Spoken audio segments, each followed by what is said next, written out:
নমস্কার, আমি বুনিয়াদপুর হাই স্কুলের শিক্ষক। আজকে তোমাদের অষ্টম শ্রেণী অর্থাৎ ক্লাস 8-এর ভৌত বিজ্ঞানের রাসায়নিক বিক্রিয়া এবং প্রভাবক এই ক্লাসটি নেব। তো তোমরা সবাই ভালো আছো আশা করি। চলো এবার ক্লাসটা আমরা শুরু করি। তো আমরা আগের ক্লাসগুলোতেও রাসায়নিক পরিবর্তন, ভৌত পরিবর্তন এই সকল বিষয়ে আমরা জেনেছি।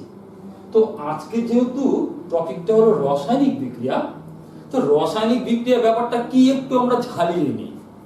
ধরা যাক, ধরো এ আর বি দুটো পদার্থ বিক্রিয়া করে সি বলে কোন একটা পদার্থ তৈরি করেছে।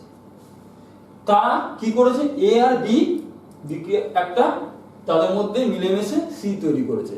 এবার মনে রাখতে হবে, সি যে তৈরি হয়েছে তার যে ধর্মটা সম্পূর্ণরূপে এ আর বি এর থেকে আলাদা। আরেকটা তাহলে আমরা উদাহরণ দেখার চেষ্টা করি। যে ধরো এ থেকে কোন একটা পদার্থ তৈরি হয়েছে, আবার ধরলাম বি এবং সি তৈরি হয়েছে। এটা একটা আমরা দেখতে পাচ্ছি। তাহলে এ একজন ছিল, এ থেকে আলাদা কে তৈরি হলো? বি এবং সি। তারা কিন্তু অবশ্যই আলাদা হবে। অর্থাৎ তাহলে আমরা একটা সংজ্ঞাটা একটু একটা উদাহরণের মাধ্যমে বোঝার চেষ্টা করি। তাহলে প্রথমে এ প্লাস বি লিখেছি। চলো এর জায়গায় লিখলাম সি। আমরা খুব পরিচিত, কাগজকে যখন আমরা পুড়িয়ে দেই বা কেরোসিনকে পুড়িয়ে দেই, কাঠকে পুড়িয়ে দেই, এগুলো প্রধানত কি জিনিস? কার্বন জাতীয় পদার্থ। তো মেনলি বা কয়লাকেই ধরে না পুড়িয়ে দিচ্ছি, কয়লা হচ্ছে কার্বন, তাকে এবার অক্সিজেনের উপস্থিতিতে আমরা পুড়িয়ে দিলাম। তাহলে কি তৈরি হলো এখানে? CO2। এবার আমরা দেখছি, এই যে দেখো আমি প্রথম যে বিক্রিয়াটা লিখেছিলাম এ প্লাস বি, এখানে তৈরি হলো সি। তাহলে এখানে সি মানে দুটো পদার্থ, এখানে কার্বন এবং অক্সিজেন, তারা নিজেদের মধ্যে বিক্রিয়া করে কি তৈরি করছে? কার্বন ডাই অক্সাইড তৈরি করছে। অর্থাৎ এই কার্বন ডাই অক্সাইডের ধর্ম কিন্তু কার্বন এবং অক্সিজেনের ধর্ম থেকে সম্পূর্ণ আলাদা। চলো আরেকটা উদাহরণ আমরা বুঝার চেষ্টা করি। ধরো ক্যালসিয়াম কার্বনেট, যেটাকে আমরা চুনা পাথর হিসাবে জানি, এটার নাম হলো ক্যালসিয়াম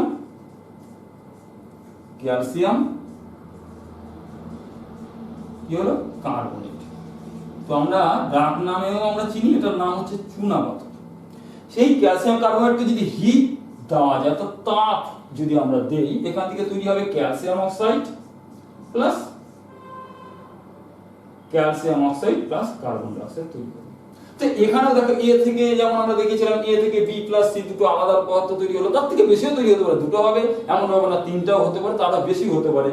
তো এখানে কিন্তু calcium oxide, carbon die oxide, এদের ধর্ম ক্যালসিয়াম কার্বনেটের ধর্ম থেকে সম্পূর্ণ আলাদা। তাহলে আমরা কি পাচ্ছি? নতুন ধরনের পদার্থ পেলাম। তাহলে এইবার এইটাকে একটু আমরা সাজিয়ে নিই। তাহলে রাসায়নিক বিক্রিয়া কি? রাসায়নিক বিক্রিয়া হচ্ছে একটা প্রক্রিয়া। রাসায়নিক বিক্রিয়া হলো একটা প্রক্রিয়া যার মাধ্যমে একাধিক পদার্থ থেকে একটি নতুন ধর্মবিশিষ্ট পদার্থ তৈরি হচ্ছে, অথবা কোনো একটি পদার্থ থেকে ভেঙে গিয়ে একের বেশি নতুন ধর্মবেশী পদার্থ উৎপন্ন, দুটো হতে পারে, তার থেকে বেশি হতে পারে, তার নতুন পদার্থ উৎপন্ন হচ্ছে। সেই যে প্রক্রিয়ার ব্যাপারটা, সেই প্রক্রিয়াটাকেই বলছি কিন্তু আমরা রাসায়নিক বিক্রিয়া। এখানে আমরা কি করেছিলাম? কার্বন এবং অক্সিজেন পুড়ে কার্বন ডাই অক্সাইড তৈরি হয়েছিল। কার্বন ডাই অক্সাইডের ধর্ম সম্পূর্ণ আলাদা, সেই জন্য এটা ছিল একটা রাসায়নিক বিক্রিয়া। ক্যালসিয়াম কার্বনেট, যেটা বলেছিলাম আমি চুনা পাথর, সেটাকেও আমরা যখন তাপ দিলাম, সেখানে ক্যালসিয়াম অক্সাইড এবং কার্বন ডাই অক্সাইড উৎপন্ন হয়েছিল। এটাও কিন্তু একটা রাসায়নিক প্রক্রিয়া। চারদিকে আমাদের প্রতিনিয়ত অসংখ্য রাসায়নিক বিক্রিয়া কিন্তু ঘটে চলেছে। যেমন ধরো আমরা বাড়িতে যে রান্না করছি, সাধারণত গ্যাস ব্যবহার করি, গ্যাস ব্যবহার করলে গ্যাসটা যে পুড়ে যাচ্ছে, সেখানেও কিন্তু একটা রাসায়নিক বিক্রিয়াই হচ্ছে। আমাদের শরীরে যে শ্বসন প্রক্রিয়া হচ্ছে, সেটাও কিন্তু রাসায়নিক বিক্রিয়াই হচ্ছে। বা গাছ যে খাবার তৈরি করছে, সালোক সংশ্লেষ প্রক্রিয়া, সেটাও কিন্তু একটা রাসায়নিক বিক্রিয়া। অর্থাৎ প্রতিনিয়ত রাসায়নিক বিক্রিয়াগুলো করছে। তো আমরা তো রাসায়নিক বিক্রিয়ার ব্যাপারটা জানলাম। এবার জানার চেষ্টা করি কারা কারা বিক্রিয়া করেছে বা যে পদার্থ বিক্রিয়ায় অংশগ্রহণ করছে। এখানে যদি আমরা প্রথম উদাহরণটা নেই, কার্বন এবং অক্সিজেন বিক্রিয়ায় অংশগ্রহণ করেছে। আর পরের উদাহরণটাতে আমরা কি দেখতে পাচ্ছি? ক্যালসিয়াম কার্বনেট উদাহরণ করেছে, অংশগ্রহণ করেছে। তাহলে প্রথমটা আমরা 1 নাম্বার লিখলাম, এখানে 2 নাম্বার লিখলাম। যারা অংশগ্রহণ করে তাদেরকে বলি আমরা বিক্রিয়ক বলি। কি বলি আমরা? বিক্রিয়ক। আবার বলছি, যারা বিক্রিয়াতে অংশগ্রহণ করে তারা বিক্রিয়ক। তাহলে প্রথম বিক্রিয়াতে বিক্রিয়ক করা কার্বন এবং এই যে অক্সিজেন গ্যাসটা ছিল তারা হচ্ছে বিক্রিয়ক। তাহলে দ্বিতীয় বিক্রিয়াতে বিক্রিয়ক করা, দ্বিতীয় বিক্রিয়াতে যে 1 নাম্বার বিক্রিয়াতে বিক্রিয়ক ছিল, এটা 2 নাম্বার বিক্রিয়াতে তাহলে বিক্রিয়ক কি হবে? এখানে আছে ক্যালসিয়াম কার্বনেট আছে, তাহলে ক্যালসিয়াম কার্বনেট অর্থাৎ CaCO3 কিন্তু এখানে বিক্রিয়ক। তো এবার বিক্রিয়ক তো আমরা জানলাম, অর্থাৎ যারা বিক্রিয়া করছে তারাই বিক্রিয়ক, সহজ কথায়। এবার বিক্রিয়ার ফলে নতুন কেন জিনিস তৈরি হলো? এখানে তৈরি হয়েছে কার্বন ডাই অক্সাইড, পরের বিক্রিয়াতে দেখছি calcium oxide carbon die oxide তৈরি হয়েছে। তাহলে যারা তৈরি হলো, যারা তৈরি হচ্ছে তাদেরকে আমরা বলছি বিক্রিয়াজাত পদার্থ। কি বলছি আমরা? বিক্রিয়া মানে বিক্রিয়া করে পাওয়া গেছে, বিক্রিয়াজাত পদার্থ, বিক্রিয়াজাত পদার্থ। তাহলে আমরা দেখো এখানে যে কোনো রাসায়নিক বিক্রিয়া থেকে কিন্তু আমরা বার করতে পারি। তাহলে এখানে বিক্রিয়াজাত পদার্থ কি হবে? বিক্রিয়ার ফলে উৎপন্ন হয়েছে এখানে কার্বন ডাই অক্সাইড অর্থাৎ CO2 এখানে বিক্রিয়াজাত পদার্থ। 1 নাম্বার যে আমি এই যে প্রথম যে সমীকরণটা লিখেছিলাম বা প্রথম যে বিক্রিয়াটা লিখেছিলাম, দ্বিতীয়টার ক্ষেত্রে অবশ্যই বিক্রিয়াজাত পদার্থ কি হবে? Calcium oxide. দেখি ডান দিকে কি আছে? সহজ কথা, সমীকরণের ডান দিকে যারা থাকছে, যারা তৈরি হলো, এখানে তৈরি হচ্ছে ক্যালসিয়াম অক্সাইড, তাহলে ক্যালসিয়াম অক্সাইড হলো বিক্রিয়াজাত পদার্থ। আর কার্বন ডাই অক্সাইড তৈরি হয়েছিল সেটাতেও কিন্তু এই কার্বন ডাই অক্সাইড হলো বিক্রিয়াজাত পদার্থ। তাহলে তো আমরা এই সকল তাহলে আমি কি জানলাম? আমরা প্রথমে আগে জেনে নিলাম রাসায়নিক বিক্রিয়া। রাসায়নিক বিক্রিয়া একটা প্রক্রিয়া যার মাধ্যমে কোনো একটা পদার্থ থেকে সম্পূর্ণ নতুন ধর্ম বিশিষ্ট, অবশ্যই বলছি নতুন ধর্ম বিশিষ্ট পদার্থ উৎপন্ন হবে। যদি নতুন ধর্ম বিশিষ্ট পদার্থ উৎপন্ন না হয় তাহলে কিন্তু রাসায়নিক বিক্রিয়া হবে না। যেমন জলকে আমরা জমিয়ে দিতে পারি, তাই না? জলকে যদি আমরা ঠান্ডা করি, ফ্রিজে রাখি, তাহলে জলটা কি হয়? বরফে পরিণত হয়। এখানে কিন্তু জল আর বরফের রাসায়নিক ধর্মে কিন্তু পার্থক্য হয় না, তাই ওটা কিন্তু রাসায়নিক পরিবর্তন না, ওটা কিন্তু ভৌত পরিবর্তন। রাসায়নিক পরিবর্তনে অবশ্যই নতুন ধর্ম বিশিষ্ট পদার্থ উৎপন্ন হবে। তাহলে যখন এক বা একাধিক পদার্থ নিজেদের মধ্যে বিক্রিয়া করে নতুন ধর্ম বিশিষ্ট পদার্থ উৎপন্ন করে, বা কোনো পদার্থ থেকে নতুন ধর্ম বিশিষ্ট পদার্থ একাধিক পদার্থ উৎপন্ন হয়, তখনই তাকে আমরা বলবো রাসায়নিক বিক্রিয়া। এবং আমরা বিক্রিয়ক এবং বিক্রিয়াজাত পদার্থ সম্পর্কে জানলাম। এইবার আমাদের যেটা জানার বিষয় যে রাসায়নিক বিক্রিয়া কি আমরা চাইলেই করতে পারি? ধরো আমরা তো দেখি যে কাগজকে পুড়িয়ে দিলে আগুন ধরে যাচ্ছে, তারপর ওখান থেকে তাপ বেরিয়ে যাচ্ছে কাগজ থেকে। এবার কাগজটা যদি আমরা এমনি রেখে দিই তাহলে কি নিজে নিজে পুড়বে? কখনোই পুড়বে না। বা আমাদের রান্না করার সময় কেরোসিন ব্যবহার করি, কেরোসিনটাও কি এমনি পুড়ে যায়? পোড়ে না। অর্থাৎ কোনো বিক্রিয়া, বিভিন্ন বিক্রিয়াকে ঘটানোর জন্য বিভিন্ন রকম বাইরে থেকে কিছু প্রভাব দিতে হয়, সেই প্রভাবকে বলি আমরা প্রভাবক। নিজে থেকে কিন্তু অনেক বিক্রিয়ায় হতে পারে না, আবার কিছু কিছু বিক্রিয়া আছে অবশ্যই নিজে নিজে হতে পারে। তো এইবার বাইরে থেকে যাদেরকে আমরা দিচ্ছি তাদেরকে বলছি আমরা প্রভাবক। তো প্রভাবক কারা কারা হতে পারে? বিভিন্ন বিক্রিয়ার ক্ষেত্রে এই প্রভাবকের ব্যাপারটা বিভিন্ন হয়। যেমন ধরো, তো প্রভাবকের গুলো কেমন কি হতে পারে? যদি আমরা দেখি তাপ, এইটা একটা প্রভাবক। কিছু কিছু বিক্রিয়া আছে যেখানে তাপটা কিন্তু খুব গুরুত্বপূর্ণ। তাপ যদি আমরা না দেই তাহলে বিক্রিয়াটা কখনোই শুরু হবে না। অর্থাৎ তাপই এখানে একটা প্রভাবক হিসেবে কাজ করে। যেমন ধরো আমরা যদি একটা তোমাদের বুকেই ধরো একটা টেস্ট টিউব নিলাম, দেখি একটা ঘটনা। এখানে আমরা কি নিলাম? কপার নাইট্রেট, CONO3, সেটাকে বলছি আমরা কিউপিক নাইট্রেট, কারণ এখানে কপারের যোজ্যতা 2 আছে। তো এখানে আমরা কি করলাম? রেখে দিলাম। এইবার আবার আরেকটা টেস্ট টিউব নিলাম, এই টেস্ট টিউবটাও কি করলাম? আমরা কপার নাইট্রেট নিলাম, CuNO3। এবার দুটো টেস্ট টিউবে আমরা কপার নাইট্রেট নিয়েছি, তাহলে দ্বিতীয় টেস্ট টিউবটা আমরা কি হচ্ছে এখানে তাপ প্রদান করলাম। সেটা আমরা ল্যাবরেটরিতে, আমাদের যে স্কুলের ল্যাবরেটরিতে আছে, স্কুল যখন খুলবে তোমরা ল্যাবরেটরিতে পরীক্ষা করে দেখতে পারো। কপার নাইট্রেট প্রথমটা রেখে দিয়েছি, এখানে কোনো পরিবর্তনই আমরা দেখতে পাচ্ছি না। দ্বিতীয় টেস্ট টিউবকে যখন আমরা তাপ দিচ্ছি, সেখান থেকে দেখবো গ্যাস বেরিয়ে আসছে, একটা বাদামি রঙের গ্যাস বেরোবে। এই গ্যাসটাকে আমরা অবশ্যই বুঝতে পারবো, এই গ্যাসটা হচ্ছে NO2, একটা গ্যাস বেরিয়ে আসলো বাদামি রঙের, এবং তার সাথে অক্সিজেন গ্যাস তো তৈরি হলো। তাহলে কি হলো, এই যে বিক্রিয়া দেখো নিজে নিজে কিন্তু কপার নাইট্রেটটা ভাঙছিল না, এখানে আমাকে কি করতে হলো, বাইরে থেকে এই বিক্রিয়াটাতে কি করতে হলো, তাপ প্রদান করতে হলো। তাপ ছাড়া এই বিক্রিয়াটা কিন্তু হচ্ছিল না। তাহলে আমরা বলতে পারি তাপ অবশ্যই একটা কারণ। যেমন তাহলে সমীকরণটা কেমন দাঁড়াতে পারে এখানে, তাহলে আমরা দেখি CuNO3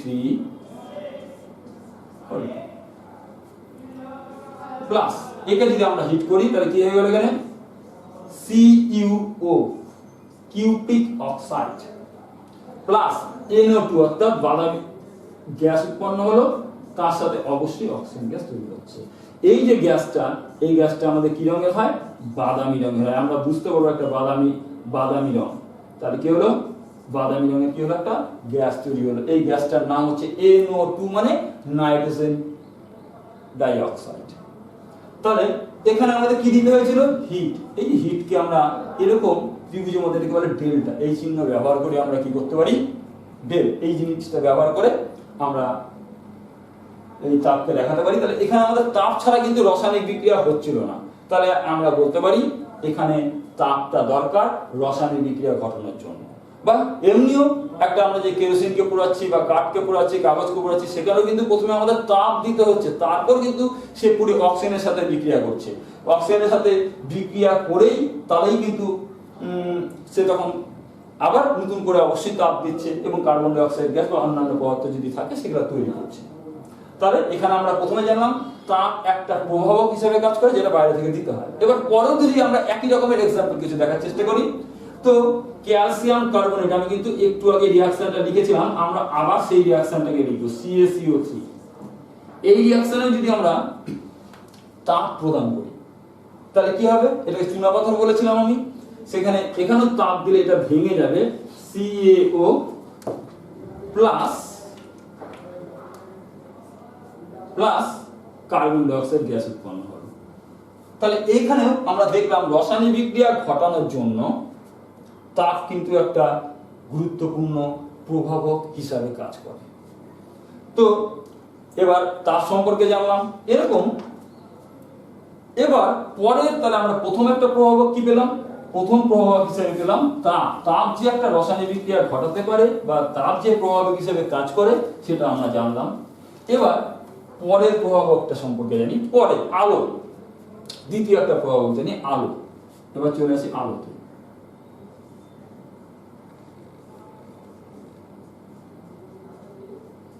আর লাইট, আলোর সাহায্যে, আলো ছাড়া যে রাসায়নিক কিছু রাসায়নিক বিক্রিয়া আছে আলো ছাড়া হতে পারে না। অর্থাৎ বিক্রিয়াটা হওয়ার জন্য যে প্রয়োজনীয় শক্তি দরকার সেটা আলোক শক্তি প্রদান করে। প্রথম বিক্রিয়া যখন আমরা করলাম তাপ, সেখানে রাসায়নিক বিক্রিয়া হওয়ার জন্য অর্থাৎ যারা বিক্রিয়ক করছে তার বিক্রিয়কদের অণু বা পরমাণুগুলোকে শক্তি প্রদান করার জন্য তাপ দেওয়া হয়েছিল। এখানে শক্তি প্রদান করার জন্য দেওয়া হলো আলো। কি দেওয়া হলো, আলো। সব থেকে পরিচিত ব্যাপার হচ্ছে আলো যে রাসায়নিক বিক্রিয়া ঘটায়, আমরা তো পড়েছি জীবন বিজ্ঞানে সালোক সংশ্লেষ প্রক্রিয়া।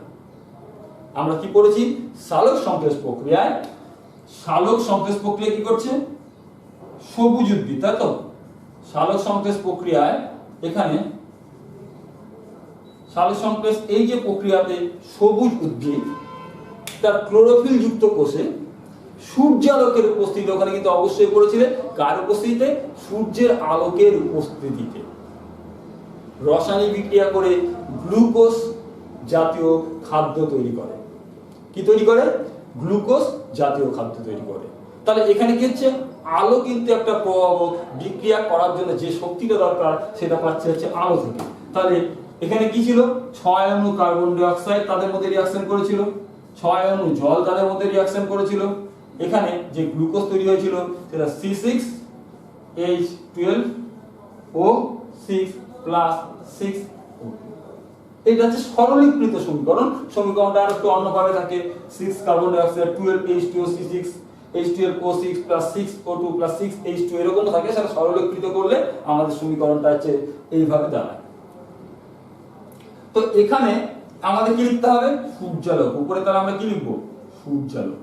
তাহলে ব্যাপারটা কি হচ্ছে, একটা গাছকে যদি সহজ কথায় আমরা যদি অন্ধকার ঘরে রেখে দিই, গাছকে যদি আমরা অন্ধকার ঘরে রেখে দেই, তাহলে কিন্তু গাছ কার্বন ডাই অক্সাইড পরিবেশ থেকে পাচ্ছে, গাছে আমরা জল দিচ্ছি, ও কিন্তু গাছটা কিন্তু ধীরে ধীরে একটা সময় হয়তো মারা যাবে। কারণ ঠিক মতো যদি আলো না পায়, সে খাবার তৈরি করতে পারছে না, এবং খাবার থেকে তো সে প্রয়োজনীয় শক্তি পায়। তো এই ক্ষেত্রে সালোকসংশ্লেষ প্রক্রিয়ায় গাছ যে গ্লুকোজ জাতীয় খাদ্য তৈরি করলো, এটা হচ্ছে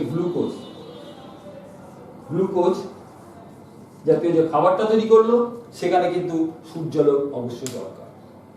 তেমনি আরো উদাহরণ আছে, সেই উদাহরণের মধ্যে হাইড্রোজেন এবং ক্লোরিন গ্যাস, একে যদি আমরা অন্ধকারে রেখে দিই, তাহলে কিন্তু এদের মধ্যে কোনো রাসায়নিক বিক্রিয়া হয় না। কিন্তু যখনই সূর্যালোকে রাখা হয়, কিসে রাখা হয়? সূর্যালোকে, অর্থাৎ সূর্যের আলোকে রাখা হচ্ছে, তখন এখান থেকে হাইড্রোজেন ক্লোরাইড HCl গ্যাস তৈরি হবে। তো HCl কি তৈরি হলো? এখানে গ্যাস তৈরি হলো। তো এই যে রাসায়নিক বিক্রিয়াটা, এটাও কিন্তু আলোকের উপস্থিতিতে হলো। অর্থাৎ এই রাসায়নিক বিক্রিয়া ঘটতে গেলে আলোক প্রয়োজনীয় শক্তিটা সরবরাহ করছে, সেই সরবরাহ করছে বলে আলোকে আমরা একটা কি বলতে পারি? প্রভাবক হিসাবে ধরে নিতে পারি। তাহলে প্রথম আমরা প্রভাবকের নাম করেছিলাম, 1 নাম্বার করেছিলাম তাপ, 2 নাম্বার আমরা কি বললাম? আলো। এইবার আলোর আর ব্যাপার, আগেকার দিনে ব্ল্যাক এন্ড হোয়াইট ছবি তোলা হতো, সেখানে ফটোগ্রাফিক প্লেট ব্যবহার করা হতো। সেই ফটোগ্রাফিক যে ছবিটা তোলা হতো, সেটা অন্ধকার ঘরে তোলা হতো, কারণ ওখানে সিলভার ক্লোরাইড জাতীয় পদার্থ ব্যবহার করা হয়। সিলভার AgCl এই পদার্থটা ব্যবহার করা হতো। তাহলে Ag প্লাস Cl2 এটাতে কি হয়ে যেত? এটা ভেঙে যেত। কেন ভেঙে যেত? এই যে ক্লোরিন গ্যাসটা ভেঙে গেলে ওই ফটোগ্রাফিক প্লেটটা নষ্ট হয়ে যেত, ওই জন্য আলোতে কিন্তু এই ফটোগ্রাফিক প্লেটটাকে বার করা হতো না, অন্ধকার ঘরেই ছবি তোলার ব্যবস্থাটা করা হতো। তাহলে এটা ছিল ফটোগ্রাফিক প্লেটে কি দেওয়া থাকে? সিলভার ক্লোরাইড বা সিলভার ব্রোমাইডও দেওয়া থাকতে পারে। সেখানে কিন্তু আমাদের কি দেখতে পাচ্ছি? এখানেও কিন্তু আলোর উপস্থিতিতে, এখানে যদি আলো যদি পড়ে, তাহলে কিন্তু কি হয়ে যাচ্ছে? এটা ভেঙে যায়। তাহলে ফটোগ্রাফিক প্লেটে যে বিক্রিয়াটা হয়, ফটোগ্রাফিক প্লেটটা সূর্যালোকে বা আলো যদি ওর মধ্যে পড়ে, তাহলে সিলভার ক্লোরাইড যেটা থাকে সেটা ভেঙে যায়, ভেঙে গিয়ে সিলভার এবং ক্লোরিন তৈরি। তাহলে আমরা এটা দেখলাম, আলো কিন্তু একটা রাসায়নিক বিক্রিয়া ঘটানোর একটা উপায়। এবার চলে আসি আমরা পরবর্তী প্রভাবকের এবার একটু ব্যাপারটা দেখি। তো প্রথমে আলো পড়লাম, তাপ পড়েছি, তারপর আলো পড়েছি। এইবার পরবর্তী যে প্রভাবক, সেই প্রভাবক সম্পর্কে জানবো, সেটা হচ্ছে চাপ। তাহলে 2 নম্বর পড়েছি, 3 নম্বর প্রভাবকের নাম লিখছি আমরা চাপ। চাপের ব্যাপারটা কি? দেখো, খুব আমরা ছোটবেলায় যখন, তোমরা হয়তো দুর্গাপূজার সময় কি করো? বন্দুক খেলার যে বন্দুকগুলো থাকে, সেখানে ক্যাপগুলো ফোটাও। ক্যাপগুলো কি, বন্দুক দিয়ে ওই ক্যাপটার উপরে যে চাপ দেওয়া হচ্ছে, বা এমনিও ক্যাপগুলোর উপর একটা হাতুড়ি দিয়েও যদি বাড়ি মারি, সে বারুদের ওখানে কি হচ্ছে? একটা আওয়াজ তৈরি হচ্ছে। তার মানে কি, যে বারুদটা ছিল সেখানে একটা রাসায়নিক বিক্রিয়া ঘটলো, সেটাই শব্দতে রূপান্তরিত হয়েছে বা আলোতে রূপান্তরিত হয়। তাহলে কি হচ্ছে? ক্যাপ, সেখানে যখন আমরা কি করছি? এই চাপ প্রয়োগ করছি বন্দুককে যে ক্যাপগুলোর উপর, সেখানেও কি হচ্ছে? তোমার রাসায়নিক বিক্রিয়া হচ্ছে, বিক্রিয়া হয়ে তারপর কিন্তু এই আওয়াজটা দেখতে পাচ্ছি, বা আগুনের ফুলকি যে বেরিয়ে আসে। তাহলে আমরা বলতে পারি বন্দুকের ক্যাপ ফোটানো, বন্দুকের ক্যাপ যখন আমরা ফোটাই, এটা কিন্তু আমাদের দৈনন্দিন বন্দুকের ক্যাপ। এটা যখন আমরা এই করি, তখনই কিন্তু আমরা দেখি চাপ প্রয়োগ করে কি করি? রাসায়নিক বিক্রিয়াটা ঘটানো হচ্ছে। আরো উদাহরণ আছে, সেরকম উদাহরণ ধরো নাইট্রোজেন প্লাস হাইড্রোজেন। এটা একটা উভমুখী প্রক্রিয়া, পরে আমরা উভমুখী প্রক্রিয়াটা সম্পর্কে জানবো, সেই জন্য আমরা এরকম চিহ্ন দিয়েছি। এখানে কি দেখছি? NH3 এই গ্যাসটার নাম কি? অ্যামোনিয়া।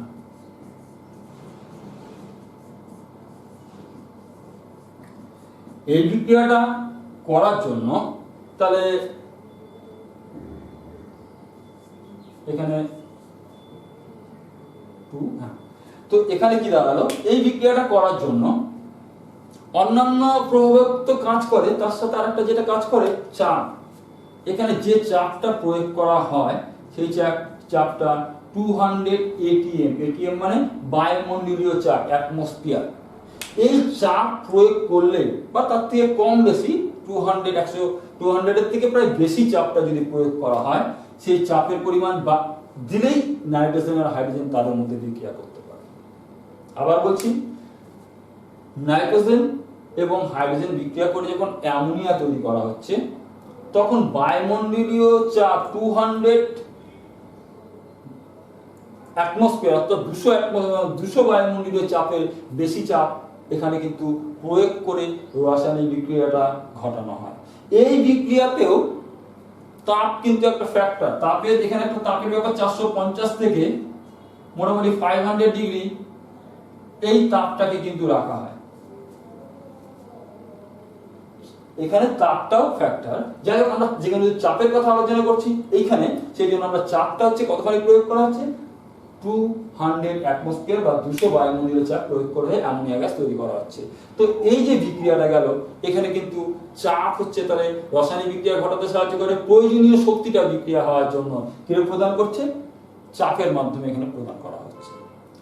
তো এবার আমাদের চাপ গেল। চাপের পর যে প্রভাবককে আমরা করতে পারি সেটা হলো দ্রবণ। দ্রবণ এর পরের যে প্রভাবকটা সেটা হলো দ্রবণ বা দ্রাবক বলতে পারি, যে দ্রাবক। দ্রবণ দ্রাবক কেন কথা লিখলাম? কিছু কিছু উপাদান জলীয় দ্রবণ, তাদেরকে জলের মধ্যে সাধারণত মিশিয়ে তাদের জলীয় দ্রবণ তৈরি করে তাদের কিন্তু রাসায়নিক বিক্রিয়াটা ঘটাতে হবে। তাছাড়া কিন্তু তাদের মধ্যে কোনো বিক্রিয়া কিন্তু ঘটবে না। তাহলে কি বলছি আমি? এই দ্রবণের এই কথাটা এই কারণে বলছি, যেমন ধরো সোডিয়াম কার্বনেট নিয়েছি একটা টেস্ট টিউব, এর মধ্যে আমরা নিয়েছি Na2 নিয়ে নিলাম। এর মধ্যে আমরা কি নিলাম? টার্টারিক অ্যাসিড নিলাম, টার্টারিক অ্যাসিড। তাহলে কি নিলাম? সোডিয়াম কার্বনেট, তার মধ্যে টার্টারিক অ্যাসিড আমরা মিশিয়ে দিলাম, টার্টারিক অ্যাসিড দানা দানা ক্রিস্টাল আমরা মিশিয়ে দিলাম। তো এই ক্ষেত্রে কি দেখব? কোনো কিন্তু বিক্রিয়া আমরা লক্ষ্য করতে পারবো না। সোডিয়াম কার্বন না আছে, টার্টারিক অ্যাসিড না আছে, কোনো বিক্রিয়া এখানে হচ্ছে না। এবার দ্বিতীয় ক্ষেত্রে কি করলাম আমরা? আরেকটা টেস্ট টিউবের মধ্যে নিয়ে নিলাম Na2CO3, অর্থাৎ এটার নাম হচ্ছে সোডিয়াম কার্বনেট।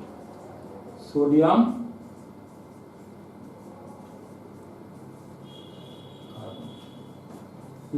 Sodium carbonate. তাহলে সোডিয়াম কার্বনেট নিয়ে নিলাম। এই সোডিয়াম কার্বনেটের মধ্যে আমরা আবার কি করলাম? এর মধ্যে মিশিয়ে দিচ্ছি টার্টারিক অ্যাসিড,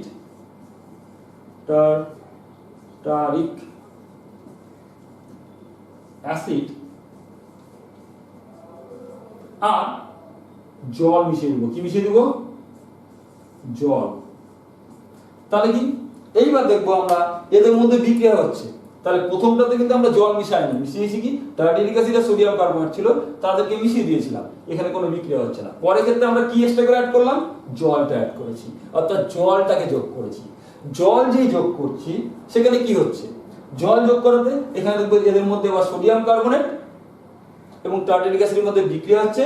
বিক্রিয়া হয়ে এইখান থেকে, এই টেস্ট টিউব থেকে কার্বন ডাই অক্সাইড গ্যাস বেরিয়ে আসছে।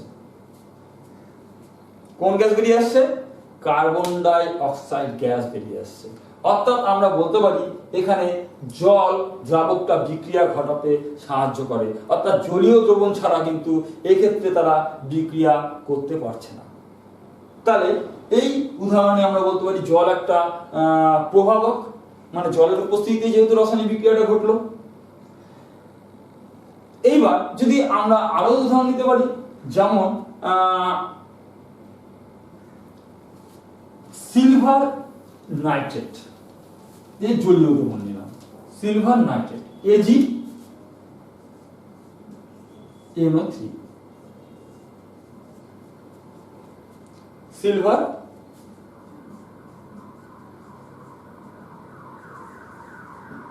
নাইট্রেট, এখানে একই মানে জলীয় দ্রবণ না হচ্ছে, প্লাস সোডিয়াম ক্লোরাইড, এরও কি নিলাম আমরা, এটার নাম হচ্ছে সোডিয়াম ক্লোরাইড। তাই কি করলাম, সিলভার নাইট্রেট নিয়েছি, সোডিয়াম ক্লোরাইড নিয়েছি। তো এটারও কিন্তু অ্যাকোয়াস মানে একিউ লেখা মানে জলীয় দ্রবণ নেওয়া হয়েছে। তো এখানে কি তৈরি হলো, এই যে সিলভার আয়নটা ক্লোরিন আয়নের সাথে যুক্ত হয়ে AgCl তৈরি করলো, AgCl তৈরি করেছে। তো পরে তারপর কি হলো, এই যে NaNO3 তৈরি হলো। এবার এখানে কি হলো, একটা সাদা অদক্ষেপ তৈরি হলো, একটা সাদা অদক্ষেপ, অনেকটা দই যেরকম করে সাদা অদক্ষেপ তৈরি হলো। তো এই ক্ষেত্রে আমরা কি দেখলাম, জলীয় দ্রবণ ব্যবহার করছি, অর্থাৎ দ্রাবক হিসেবে জলটাকে আমরা কি করেছি, প্রভাবক হিসেবে কাজ করেছি। তাহলে আমরা বলতে পারি জল একটা প্রভাবক বা দ্রবণ একটা দরকার। তারপরে যে প্রভাবকটা আমাদের বিশেষ করে দরকার, সেটা আরেকটা প্রভাবক আমরা আলোচনা করতে পারি, সেটা হচ্ছে তড়িৎ। এবার আরেকটা প্রভাবক যেটা হচ্ছে 5 নম্বর প্রভাবক, আমরা কি করতে পারি এবার তড়িৎ বা তড়িৎ প্রবাহ। কিরকম, সহজ করে আমরা একটা তড়িৎকে বোঝার চেষ্টা করি। জল নিলাম, জলের মধ্যে যদি তড়িৎ পাঠানো যায়, জলের মধ্যে কি পাঠানো যায়, তড়িৎ প্রবাহ যদি পাঠানো যায়, জল থেকে দেখবো হাইড্রোজেন এবং অক্সিজেন এই গ্যাসটা তৈরি হচ্ছে। তার মানে কি, একটা আমরা একটা গ্লাসের মধ্যে নিয়েও কিন্তু এই পরীক্ষাটা করতে পারতাম। ধর একটা পিচ বোর্ডের মতো নিয়েছি, একটা আমাদের যে পেনের মতো দুটো নিয়ে, একটা যে রুলগুলো থাকে রুলগুলোকে নিয়ে এখানে কি করলাম, একটা ব্যাটারি পজিটিভ এন্ডের সাথে যুক্ত করলাম আর একটা নেগেটিভ এন্ডের সাথে যুক্ত করলাম, এটা হচ্ছে ব্যাটারি। তো ব্যাটারির সাথে যে যুক্ত করলাম, তাহলে দেখবো একটাতে কি তৈরি হচ্ছে, হাইড্রোজেন গ্যাস তৈরি হচ্ছে। কি তৈরি হচ্ছে, যেটা পজিটিভ আছে সেখানে তৈরি হবে অক্সিজেন গ্যাস, তাকে এটা পজিটিভ লেখানো আছে। আর এখানে যে তৈরি হবে এটা হচ্ছে, এখানে তৈরি হবে হাইড্রোজেন গ্যাস তৈরি হবে। অর্থাৎ তড়িৎ কিন্তু পাঠিয়েও কিন্তু আমরা রাসায়নিক বিক্রিয়া ঘটাতে পারি।